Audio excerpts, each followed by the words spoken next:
En este documental hablaremos y conoceremos sobre el delito y desviación, criminalidad y violación en Honduras. Empezaremos por describir qué es delito. Según la sociología, en cualquier forma de comportamiento que vulnera la ley y que la misma ha definido como punible. Sin embargo, hay que ser consciente que antes de que una conducta sea clasificada como delictuosa por el Código Penal, es la sociedad la que debe decidir si una conducta es delictiva o no. Este tiene que ser definido como tal por diversos actores sociales, antes que sea tipificado como tal por el Código Penal. Policías, jueces, víctimas, delincuentes y la población en su conjunto aportan sus concepciones de definiciones sobre lo que se debe ser conocido o considerado una conducta delictiva. Las leyes penales son el resultado de un proceso institucional y político de ámbito nacional. No son independientes de las reglas informales y de la moralidad cotidiana. Los llamados delitos de cuello blanco se detectan y procesan menos que los denominados delitos comunes. El delincuente organizado suele ser más impune que el desorganizado, y el delito de la mujer probablemente recibe en algún caso un trato más benévolo. La sociedad está relacionada por normas que orientan virtualmente todas las actividades humanas, y la desviación es la violación de estas normas junto con el reconocimiento y etiquetaje de estas violaciones. El concepto de desviación, por lo tanto, implica dos elementos que son la definición y las normas. Una conducta desviada es la que la gente entiende o define como tal, a la vista de que alguien está violando o transgrediendo. El delito es un tipo claramente específico de la desviación y de las cuales existen tres razones que lo explican. Número 1. Lo que se entiende como conducta desviada según cuáles sean las normas sociales de la sociedad en que vivimos. Las desviaciones se definen en relación con algo y estas son pautas culturales específicas. 2. Solo cuando los demás lo definen así, la conducta de uno es una conducta desviada. 3. La capacidad para elaborar reglas, así como de romperlas, no está igualmente obligada entre la población. Entre otras palabras, la definición de las normas y sus aplicaciones no son indiferentes a las pautas de desigualdad social. La subcultura juvenil de la desviación nos dice que los jóvenes se convierten en delincuentes debido a la frustración de estatus. Hay una serie de factores que pueden actuar como condiciones de la delincuencia y la criminalidad. En ello comenzaremos por la familia. Uno de los privilegios de las socializaciones de los niños, niñas y adolescentes es el padre y la madre, los que influyen de varias maneras para evitar la creación de condiciones para la conducta delictiva. La eficiencia en la educación es el seno del hogar, como también la importancia de la supervisión y el control de los padres a sus hijos para evitar o favorecer conductas delictivas. En la mayoría de casos, las circunstancias socioeconómicas como las desigualdades, la pobreza, el desempleo o la recesión económica han sido considerables como causas de la delincuencia por la sociología.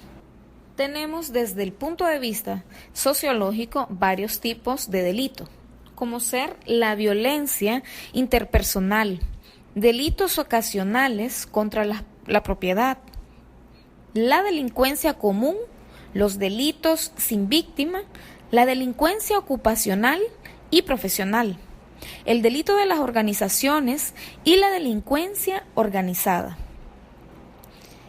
Las maras o pandillas juveniles, como expresión de la organización de los jóvenes habitantes de barrios o zonas marginales de las grandes ciudades, son unos fenómenos relativamente recientes.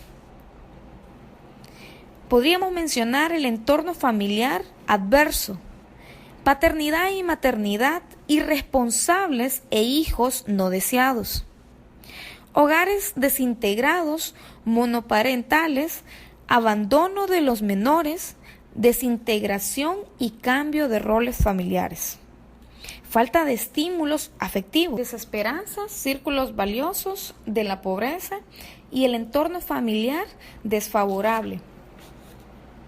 Entorno social adverso.